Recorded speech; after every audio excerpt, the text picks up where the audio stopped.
2장에는 물이 포도주로 변한 사건이 있었지요. 가나의 혼인잔치에서 물이 포도주로 바뀐 그 기적이지요. 오늘 요한복음 4장에는 38년 된 병자가 이제 일어나게 되는 기적이 나타나고 있어요. 2장에서는 가나라고 하는 자그마한 동네에서 일어난 기적을 보여주고 있다면 4장에서는 예루살렘 한 중심에서 일어난 기적을 보여주고 있어요. 이 두 가지가 아주 이렇게 비교되고 있는 것이죠. 2장에서는 조용하게 작은 마을에서 시작했지만 4장에서는 예루살렘이라는 큰 도시에서 일어나고 있는 기적, 두 가지가 이렇게 비교되고 있어요. 베데스다 연못이 나오는데 조금 그림을 보고 설명을 드릴게요. 베데스다라는 곳이 지금 예루살렘에 대한 모습인데 여기가 성전이에요. 성전. 그리고 바로 그 위에 가면 양의 문이라고 되어 있죠. 그리고 그 위에 가면 베데스다 연못이 있어요. 네. 조금 더 내려가면 여기 보면 미문이라고 되어 있어요. 뷰티풀 게이트인데요. 요한복음 사도행전 3장에 보게 되면 안드메이가 그 미문에 앉아서 이렇게 구걸하는 바로 그 장면이 나오잖아요. 거기가 이 미문이에요. 미문. 그런데 양의 문 위에 있는 바로 이 베데스다 연못 여기 있는 곳이에요. 북쪽에 있어요. 네. 그다음 보면 구글 지도로 보게 되면 역시 여기가 지금 이렇게 성전에 대한 부분이고요. 이 부분이 지금 그 베데스다 연못 있는 위치예요. 좀 가까이 가서 보면 베데스다가 그때 당시에는 이런 모습으로 되어 있대요. 그래서 연못이 있고 이렇게 그 기둥으로 되어진 이런 건물들이 있어서 병자들이 그곳에 이렇게 많이 누워 있는 그런 모습이라는 게 보이죠. 네, 그다음에 지금 남아 있는 모습은 이런 모습이에요. 그러니까 그 연못이 지금 이제 많이 말라서 물이 없지만 이런 모습이고요. 폭이 12m 그리고 길이가 한 60m 되는 곳이니까 굉장히 큰 그런 연못이죠. 10m, 60m 되는 그런 곳이니까요. 남아있는 유적에 대한 모습이고요. 네. 여기가 지금 물이 고여있는 곳인데 지금도 물이 이렇게 있다는 얘기는 2000년 전에는 더 많은 물이 있었겠죠. 거기서 이렇게 여기인지는 정확히 모르겠어요. 그렇지만 이렇게 물이 솟아 올라오는데 그 물은 아무래도 그 용암수 그런 광물질이 많은 곳이라서 아마 피부병이나 기타 여러 질병들이 있는 분들이 그쪽에 들어가면 그 뜨거운 온도와 여러 가지 광물질로 말미암아 몸이 치유되고 회복되는 이런 일이 있었기 때문에 여기에 가면 어떤 사람이라도 다 낫는다라고 하는 그런 조금은 과장된 부분이지만 그래도 많은 사람이 치유되어지는 그런 일이 있었던 것 같습니다. 네, 이제 여기까지 한 그림을 보시고요. 이제 베데스다에 대한 말씀을 이렇게 드리겠습니다. 오늘은 베데스다의 기적이라는 말씀을 같이 나누겠는데요. 베데스다라는 뜻은 벳이란 말은 집이에요. 집. 그리고 헤세드. 그래서 그 두 가지가 붙어서 벳 헤스드인데 말을 연음시켜서 베데스다라고 하게 되는 것이죠. 그래서 은혜의 집, 자비의 집 이 뜻이에요. 그러니까 오늘 그 5장에서 일어난 사건이 언제 있었냐면 1절에 나와 있죠. 1절을 같이 한번 보세요. 시작. 그 후에 유대인의 명절이 있어 계속해서 예루살렘에 올라가시니라. 유대인의 명절이라고 되어 있는데 이 명절은 성경학자들이 대부분 다 불임절이라고 해석해요. 불임절. 6월절이 아니고 불임절. 불임이라는 것은 제비 뽑다 이런 뜻이죠. 이스라엘 백성이 페르시아의 포로로 끌려갔을 때 하만이라는 사람에 의해서 다 이렇게 전멸되어지는 그런 위기 가운데 있을 때 모르드게와 왕비 에스더를 통하여서 다시 이렇게 구원을 받게 된 살아나게 되는 바로 그 사건을 기념하여서 불임절이라는 절기를 만들게 되었고 그 불임절에는 이스라엘에서는 온 국가적인 축제, 민족적인 그런 잔치 이런 일이 열리는 바로 날이 불임절이에요. 그 명절 기간 가운데 이 사건이 있었던 것이죠. 수많은 사람들이 예루살렘으로 들어왔고 그 예루살렘 안에서는 마치 조국이 광복되어진 조국이 다시 이렇게 해방되어진 그 기쁨을 안고서 사람들이 축제를 벌이고 잔치를 벌이는 바로 그 가운데 이제 오늘 베데스다 연못가에 38년 된 중병자가 다시 살아나게 되는 바로 그 사건이 일어나는 것이지요. 이 베데스다의 기적을 통해서 우리가 어떤 교훈을 또 어떤 메시지를 받을 수 있는지 우리가 이제 이 본문을 보면서 같이 좀 나가면 좋겠어요. 첫 번째 오늘 본문을 통해서 우리가 나누고 싶은 교훈은 은혜의 자리에 계속해서 머물러야 한다는 것이에요. 은혜의 자리에 그대로 남아 있어야 한다는 것이에요. 2절부터 5절까지인데 같이 한번 말씀을 보세요. 2절부터 5절까지 시작. 예루살렘에 있는 양문 곁에 히브리 말로 베데스다라는 곳이 있는데 거기 한강 5이 있고 그 안에 많은 병자, 소경, 절뚝바위, 혈기 많은 자들이 누워 물의 동함을 기다리더니 이런 천사가 가끔 못에 내려와 물을 동하게 하는데 동안 후에 먼저 들어가는 자는 어떤 병에 걸렸든지 낫게 되리라.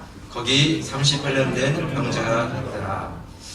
양문 곁에 아까 보았죠. 양들이 지나가는 문, 예배 제사 드리기 위해서 양들을 이렇게 이제 지나가게 해서 잡게 되는 곳이죠. 그 양문 곁에 베데스다 못이 있었어요. 5개의 기둥을 세워서 이렇게 있었고 가운데도 기둥이 하나 있다 그러는데 그림에서는 그 모습이 안 나오지만 5개의 기둥 위에 정자가 있었던 것 같아요. 그 속에 사람들이 많이 병자들이 모여 있었죠. 그렇게 많은 사람들이 모여있던 이유는 가끔씩 이렇게 물이 동하는데 그 물이 움직이는 것에 대해서 천사가 내려와서 그 물을 움직인다 이런 그런 마음들을 믿음들을 가지고 있었고 그 속에 먼저 들어가는 사람은 누구든지 낫는다 라고 하는 이런 이야기들을 이렇게 가지고 있었어요. 역사가 요세푸스에 의하면 유대 역사가죠. 이 베데스다 목가에는 가끔씩 색깔이 다른 물이 솟아 올라왔는데 지하에 있던 용암수가 터져 나온 듯한 그런 모습이었다 그래요. 그 용암수는 사람들의 몸을 살균하고 혈액순환을 도와주는 특징이 있어서 땅에서 그 물이 솟아오를 때 그곳에 들어간 사람들은 어떤 질병이든지 낫는다는 이런 조금은 과장되어진 그런 소문들 때문에 많은 사람들이 모여들었다는 것이에요. 우리가 생각할 때는 야 무슨 그런 허무맹랑한 이야기를 믿냐 하고 있을지 모르지만 이런 것으로도 안 되고 저런 것으로도 안 되는 사람들 입장에서는 거기에라도 한번 같이 이렇게 마음을 의지해서 병을 낫고자 하는 그런 마음을 가지고 있는 것이지요. 아마 그래서 38년 된 병자도 그 베데스다 연못가에 지금 이렇게 그 물이 동하기를 움직이기를 기다리고 있었던 것 같습니다. 38년이나 됐다는데 언제부터 병들었는지는 알 수 없지만 생각해 보세요, 여러분. 38년 동안 누워 있다는 것은 참 얼마나 답답할까요? 얼마나 좌절되는 시간들을 보냈을까요? 어릴 때부터 이런 시간들을 보냈다면 청소년기의 그 예민한 꿈도 마음의 그 감정도 사그라지고 그냥 자신의 어쩔 수 없는 그런 몸의 한계를 느끼면서 그의 꿈도 소망도 사라지는 그런 시간들을 보냈을 거예요. 여러분 정말 38년이라는 시간은 짧은 시간이 아니에요. 그런 긴 시간 동안 병으로 이렇게 누워 있어야 한다는 게 얼마나 마음을 무겁게 했겠어요.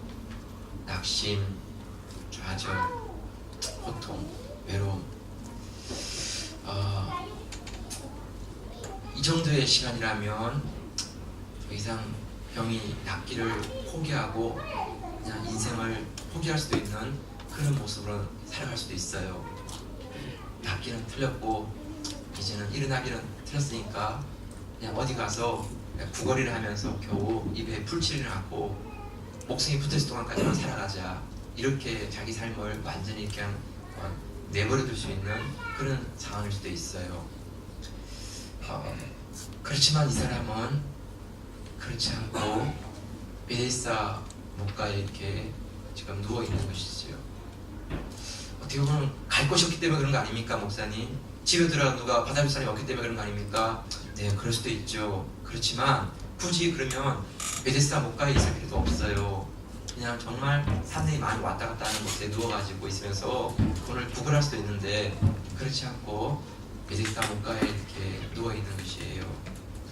여러분 얼마든지 포기할 수 있지만 포기하지 않고 있는 것이죠. 사람들은 뭘 조금 하다가 잘 안 되면 좀 낙심하기가 쉬워요. 한 달, 두 달 이렇게 하다가 혹은 한 1년 정도 기도했는데 응답이 없으면 이 기도는 응답이 안 되나 보다 생각하고 그냥 이렇게 기도를 던져버리고 아무런 생각 없이 살아가는 이런 삶을 살 수 있어요. 몇 년 동안 애를 썼는데 뭐 나오는 열매가 없으면 이 일은 안 되나 보다 생각하고 그냥 또 그 일을 포기하고 다른 일에 또 매달리는 이런 모습을 살아갈 수 있어요. 여러분 우리 일반적인 삶은 그렇게 할 수 있지만 하나님의 은혜를 구하는 그 일은 그렇게 포기하면 안 돼요. 하나님의 은혜를 구하고 하나님의 궁유를 구하는 것은 우리 평생도록 하나님께 구해야 하는 것이에요. 응답이 되든 응답되지 않든 우리가 그에 대해서 반응하는 것이 아니라 나는 하나님의 은혜가 없으면 살 수 없습니다. 하나님의 궁율이 없으면 나는 살아갈 수 없습니다. 그 마음을 잃지 않고 변함없이 가야 하는 것이에요. 여러분, 아브라함은 자녀에 대한 약속을 받았지만 금방 응답된 게 아니었어요. 25년 동안이나 이런 일 저런 일을 겪은 다음에 하나님께서 이삭을 얻게 해주셨어요. 요셉은 애굽의 총리가 되는 그 꿈들을 꾸었지만 금방 응답된 게 아니었어요. 13년 동안이나 때로는 노예 생활, 때로는 감옥에 들어간 죄수 생활, 그런 생활을 지난 다음에 그가 애굽의 총리로 세워지는 일을 보게 되었어요. 다윗도 마찬가지였어요. 골리앗을 죽이고 난 다음에 사람들이 그 무려 같은 박수를 받으면서 금방 뭐가 될 줄 알았는데 아니었어요. 그때부터 10년을 넘게 광야를 쫓겨다니면서 도망자라고 하는 그런 낙인이 찍혔어요.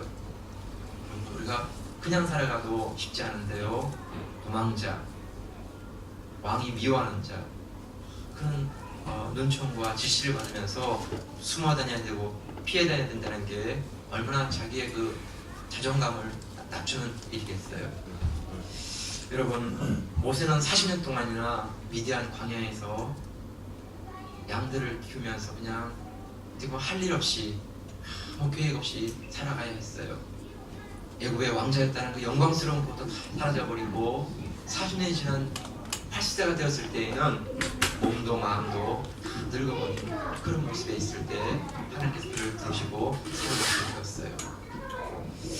여러분, 우리가 하나님의 은혜를 구하고 하나님의 궁유를 구하는 우리의 신앙생활 속에 우리가 아직 기도가 응답되지 않고 우리가 구한 것이 응답되지 않다 할지라도 38년이 지나지 않았다면 우리가 결코 낙심하지 말고 우리가 하나님께 구할 수 있는 믿음의 사람들 있기를 주의 이름으로 축복합니다.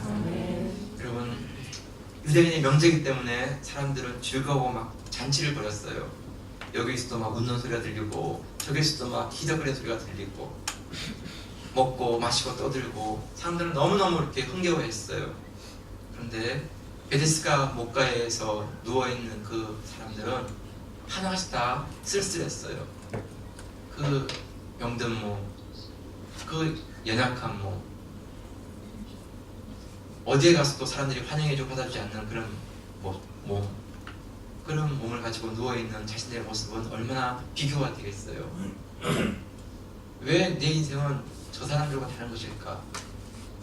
저 사람들은 저렇게 먹고 마시고 즐기고 떠들 수 있는 그런 삶을 살아가는데 왜 나는 이렇게 38년 동안이나 이렇게 누워있어야 되고 사람들이 거들떠보지 않는 그런 힘겨운 인생을 살아야 할까?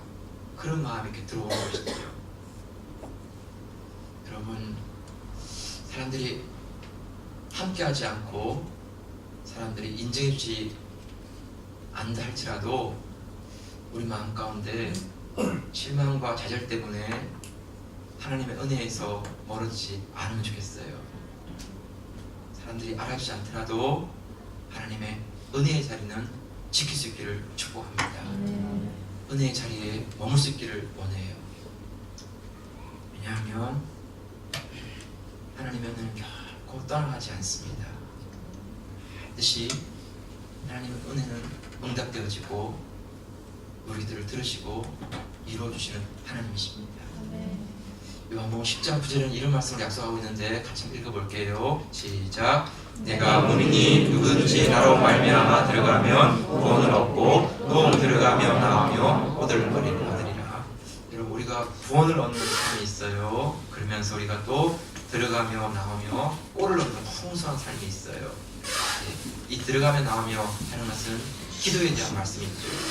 우리가 구원받은 사람으로 이제는 하나님과 기도하는 가운데 들어가며 나오며 하나님의 모든 기도의 응답을 이렇게 갖게 되는 것이에요. 여러분, 분명히 우리 인생 가운데 기적이 있어요. 하나님의 은혜를 구하고 하나님의 궁유를 구하며 나가서 엎드릴 때 하나님 반드시 응답하세요. 우리의 구원이 분명하다면 들어가며 나오며 정말 꼴을 얻게 하시는 그 은혜를 경험케 하세요. 여러분 실망되는 일도 있고 여러분 낙심되는 일도 있지만 은혜의 자리에서 떠나지 아니하고 기다릴 수 있고 머물 수 있기를 주의 이름으로 축복합니다. 두 번째, 이 본문에서 우리에게 약속하시는 것은 우리 주님께서 분명히 아신다는 거예요. 우리 주님이 아세요. 6절 7절인데 같이 한번 볼까요? 6절 7절 시작. 예수께서 그 누운 곳을 보시고 병이 벌써 오랜 줄 아시고 이르시되 내가 낫고자 하느냐? 병자가 대답하되 주여 물이 동할 때 나를 못에 넣어줄 사람이 없어 내가 가는 동안에 다른 사람이 먼저 내려가나이다. 우리 주님께서 베다스다 목가에 가셨어요. 그곳에서 38년 된 병자를 보시고 그의 병이 오랜 줄을 아신 것이지요. 그에게 물었어요. 내가 낫고자 하느냐? 내가 치유되기를 원하느냐? 내가 일어나기를 원하느냐? 물었어요. 여러분, 사람들은 대부분 자기의 문제가 무엇인지 모르고 지나가는 경우가 많아요. 또 안다 할지라도 그 문제를 해결할 능력이 없어요. 근데 우리 주님은 사람이 아니세요. 우리 주님은 문제가 무엇인지를 아시고 그 문제를 해결할 수 있는 그런 분이세요. 우리 주님은 우리를 아시고 계시고 우리를 모시고 계시고 그래서 우리의 연약함을 다시 회복시켜 줄 수 있는 분이 우리 주님이세요. 저는 신학교 때 학교를 다니는 중에 4학년 때 몸이 아팠어요. 건강한 사람이었습니다. 그런데 4학년 때 몸이 아픈데 자고 나면 몸에서 너무 많은 식은땀이 이렇게 흐르고 그리고 아침에 일어날 때는 마치 솜에 물이 푹 젖은 것처럼 이렇게 몸이 다 풀어져서 아침에 일어나기가 너무 힘드는 거예요. 그래서 오전 수업을 들어가서 수업을 마쳐 나면 어디 가서 이렇게 좀 눕지 않으면 오후 수업을 들어갈 수 없을 만큼 몸이 너무 막 터지니까 이게 겉은 멀쩡한데 몸이 너무 막 이렇게 사람이 깔아앉는 거예요. 다른 신학 우리 학부들은 교회에서 섬기는 전사님을 하고 있는데 저는 그때 전사를 하지 않았어요. 그래서 이제 주일 되면 다 교회 가서 봉사하지만 저는 신학교에 남아서 기도하고 이렇게 교회 가서 가까운 교회에서 예배드리고 돌아오는데 주일에는 신학교에서 식사를 준비하지 않아요.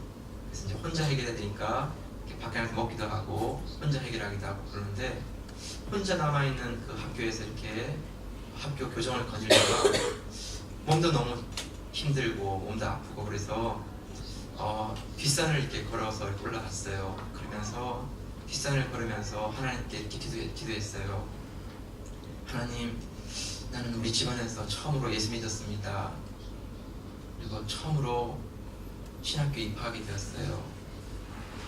나는 아는 사람도 없고 나를 이끌어줄 분도 없어요. 하나님이 저를 신학교에 보내셨고 저를 목사 되기를 원하셨다면 나에게 은혜를 좀 베풀어 주세요. 하나님, 나를 좀 도와주세요. 다른 사람에게 주시는 그 은혜를 나에게도 한 번만이라도 좀 부어주세요. 그러면서 이렇게 그 뒷길을 걸으면서 많이 울었어요. 혼자밖에 없으니까 많이 울어도 동생도 없으니까 좋았습니다. 네. 그렇게 또 한참 기도하다가 또 내려와서 또 이렇게 누워있기도 하고 또 공부하기도 하고 그랬습니다. 그렇게 기도를 드렸지만 달라진 게 아무것도 없어요. 여전히 몸은 계속 아프고 그렇다고 길이 막 확 열리는 것도 아니고 그랬어요. 신학교를 졸업하고 이제 신학대학원에 들어가면서 작은 교회에 부임하게 되었습니다. 작은 교회였지만 너무 감사하게도 그 교회에서 신학대학원 다니는 동안에 장학금을 주셔서 학비를 다 지원해 주셨어요. 그리고 그 교회를 섬기면서 결혼도 했고 이제 목사 안수를 받고 훈목으로 들어가게 되었어요. 훈목으로 사역한 이후에는 수영로 교회에서 섬기게 되었어요. 돌아갈 때마다 느낀 게 뭔가 하면 내 능력이나 내 잘남이 아니었어요. 2주 전에 동유럽 선교사 모임을 갔을 때 간단하게 서로를 소개하는 시간이 있었는데 제가 얘기한 건 아닌데 어쩌다가 얘기가 나오게 되었어요. 그런데 선교사님 한 분이 그 얘기를 들으시고는 제 얘기를 들으시고는 목사님 군목이셨어요. 나는 정말 내 평생에 군목이 되어보는 게 내 소원이었습니다. 그러시는 거예요. 너무 부끄러웠습니다. 너무 부끄러웠어요. 정말요. 왜냐하면 이렇게 사진을 찍는데 제가 사진 찍다 보니까 하람이를 제 목마를 태웠습니다. 하람이 목마 태운 키와 그 목사님 키와 똑같았습니다. 네. 그분이 군목으로 들어갔으면 정말 잘 사용했을 거예요. 네. 근데 저같이 이렇게 키도 자그마한 사람이 들어가서 이렇게 하게 되었고 그 목사님은 그렇게 평생 마음을 가졌지만 또 다른 모습을 이렇게 목표하게 되셨고 여러분 깨닫게 되는 것은 하나님의 은혜예요. 신학교 4학년 때 뒷산을 거닐면서 하나님께 기도했던 그 기도를 하나님께서 들어주신 것이지요. 집안에서 도와줄 수 있는 형편이 못 되니까 작은 교회지만 정말 그 교회에서 장학금을 이렇게 다 감당해 주시는 그 교회를 인도해 주셨고 결혼도 하게 하셨고 그 부모 파송할 때 정말 축복하면서 이렇게 파송해 주셨고 여러분 왜 수많은 병자 가운데 38년 된 중병자를 낫게 해주신 것이죠? 이유는 알 수가 없어요. 그것은 다만 하나님의 은혜일 뿐이에요. 우리 인생 가운데 베푸시는 하나님의 은혜는 다 이런 것이에요. 무슨 이유가 있는 게 아닌 것 같아요. 내 잘남도 아니고 내 능력도 아니에요. 그런데 우리 주님은 우리의 기도를 들으시고 우리의 눈물을 아시고 우리의 마음을 헤아리시는 분이 우리 주님이세요. 그래서 여러분 우리 주님은 우리 연약함을 아시고 우리의 눈물을 아세요. 요한복음 15장 10절 보면 이렇게 말씀되어 있죠. 같이 한번 읽어볼게요. 시작. 너희가 나를 택한 것이 아니요 내가 너희를 택하여 세웠나니 이는 너희로 가서 과실을 맺게 하고 또 너희 과실이 항상 있게 하여 내 이름으로 아버지께 무엇을 구하든지 다 받게 하려 합니다. 내가 선택한 게 아니에요. 하나님이 나를 선택해 주셨어요. 그것은 전적으로 하나님의 은혜예요. 여러분 우리 인생 가운데 추운 날이 있어요. 아주 어두운 날이 있죠.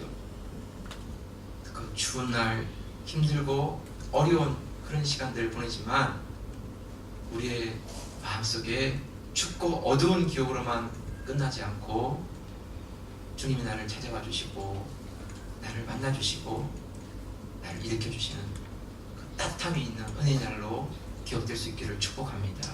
네, 여러분 우리 주님이 아세요. 우리 주님이 보시고 주님께서 이 38년 된 중병자에게 물었죠. 내가 낫고자 하느냐? 네, 내가 낫고 싶습니다. 이렇게 말하면 좋겠는데 이렇게 말하지 않아요. 어떻게 말하죠? 물이 동할 때 나를 넣어줄 사람이 없어요. 내가 열심히 뛰어가지만 나보다 먼저 들어간 사람이 있어요. 어떻게 보면 여러분 좀 너무 안타깝잖아요. 지금 얘기하는 게 내가 낫고자 하느냐? 네! 낫고 싶어요. 이러면 끝나는 거예요. 근데 다른 말을 하고 있는 것이죠. 근데 참 너무 감사한 것은 우리 주님이 꾸짖지 않았어요. 그냥 다 들어주세요. 마음이 힘들고 삶이 힘든 사람과 이야기하면 앞뒤가 안 맞아요. 잘 연결이 안 되는 이야기를 해요. 누구 때문에? 무엇 때문에? 그런 엉뚱한 이야기를 한다 할지라도 우리가 그 얘기를 들어주기 원해요. 지적하려고 하고 바로 잡으려고 하는 게 아니라 그냥 들어주는 것이지. 그렇군요. 그렇게 힘들었네요. 그때 정말 내가 있더라면 같이 기도해 주고 싶겠어요. 그래서 그냥 같이 그 힘들고 어려운 부분들을 같이 나누는 것이죠. 여러분, 이런 말을 해도 이 38년 된 중병자는 알고 있어요. 나도 남들처럼 일어나서 걷고 싶고 뛰고 싶습니다. 나도 다시 한번 일어나서 멋지게 인생을 한번 살아보고 싶어요. 이 얘기를 하고 싶은데 다른 것들을 가져오는 것이죠. 그래도 우리 주님은 아시고 우리 주님이 다 보고 계십니다. 성도 여러분, 사람들은 알지 못해도 우리 주님이 우리의 눈물을 닦아주시고 우리의 기도를 응답해 주십니다. 네. 여러분, 남들이 알아주지 않기 때문에 그냥 내 기도가 사라져버리는 게 아니에요. 하나님은, 우리 주님은 우리 기도를 들으세요. 아멘. 그분 앞에 우리의 마음의 아픔도 눈물도 그리고 외로운 거 힘든 것도 그분 앞에 나가서 엎드릴 수 있는 저와 여러분 되시기를 축복합니다. 마지막으로 오늘 본문 가운데 우리 주시는 너무나 놀라운 소망이죠. 주님이 말씀하시는 거예요. 어떤 말씀하시죠? 8절 9절 같이 읽어보세요. 8절 9절 시작. 예수께서 가라사대 일어나 내 자리를 들고 걸어가라 하시니 그 사람이 곧 나아서 자리를 들고 걸어가니라. 왜 주님께서 중풍병자의 그런 변명을 바로잡아주지 않으셨을까요? 왜 그의 불만과 불평을 그대로 받아주셨을까요? 네, 우리 예수님이 아시기 때문이에요. 38년 동안이나 그 고통 가운데, 그 연약함 가운데 있던 그 사람의 마음을 아시는 것이지. 그래서 누군가에게는 자기의 아픔에 대해서 하소연하고 싶고, 누군가에게는 말하지 못하는 그 자기의 고통을 좀 털어놓고 싶은 것. 낫고 싶죠. 왜 낫고 싶지 않겠어요?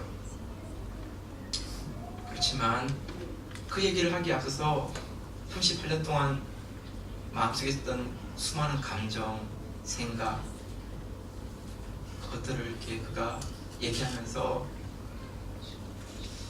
마음 가운데 나도 해보고 싶었는데 잘 안 됐어요.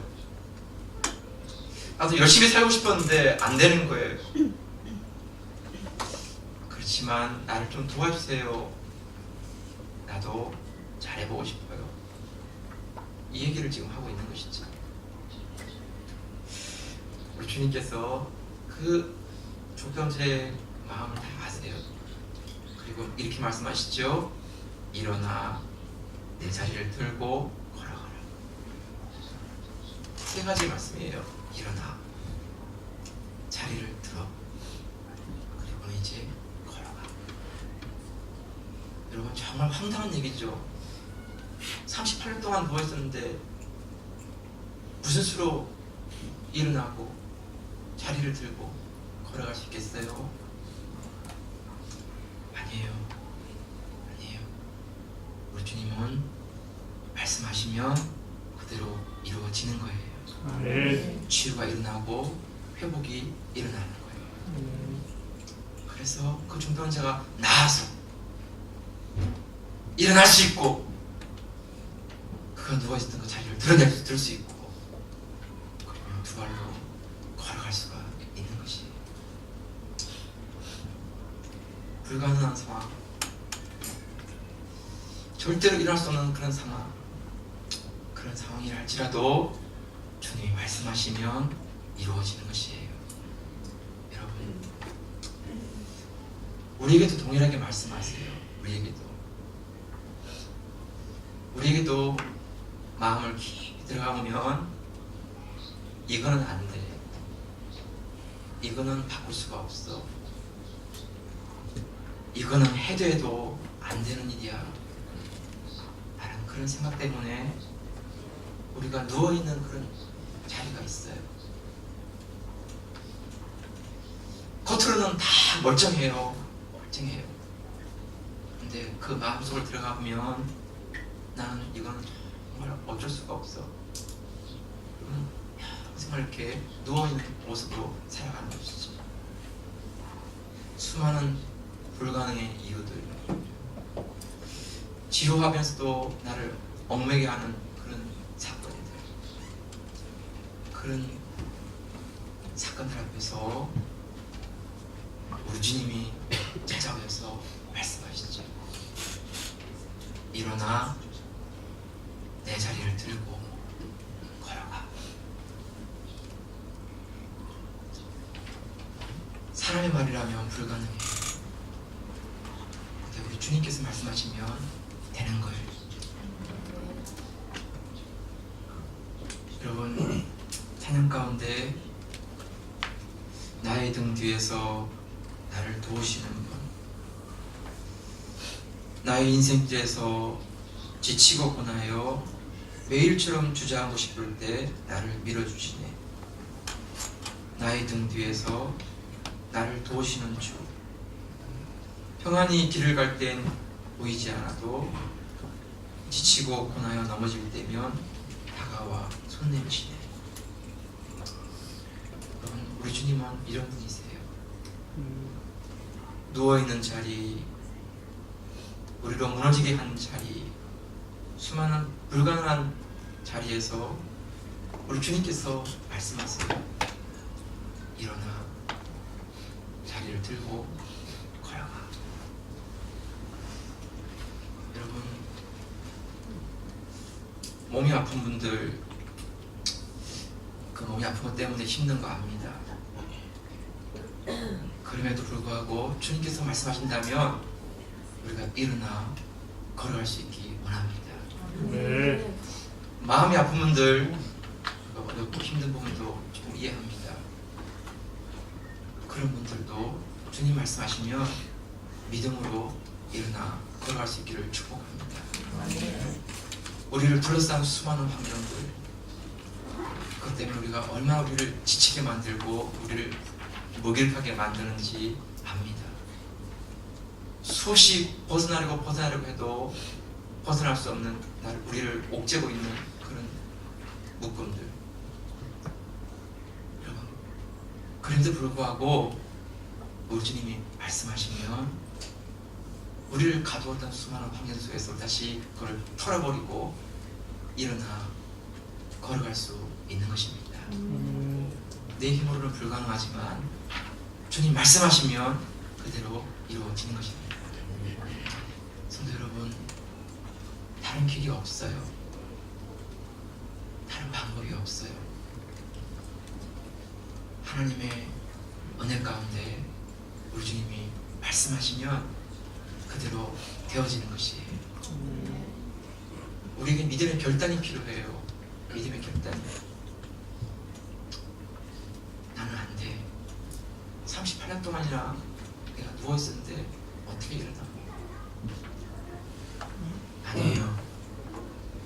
38년이 아니라 90년을 누워있다 할지라도 우리 주님은 전능하신 하나님이시고 불가능을 가능케 하시는 하나님이세요.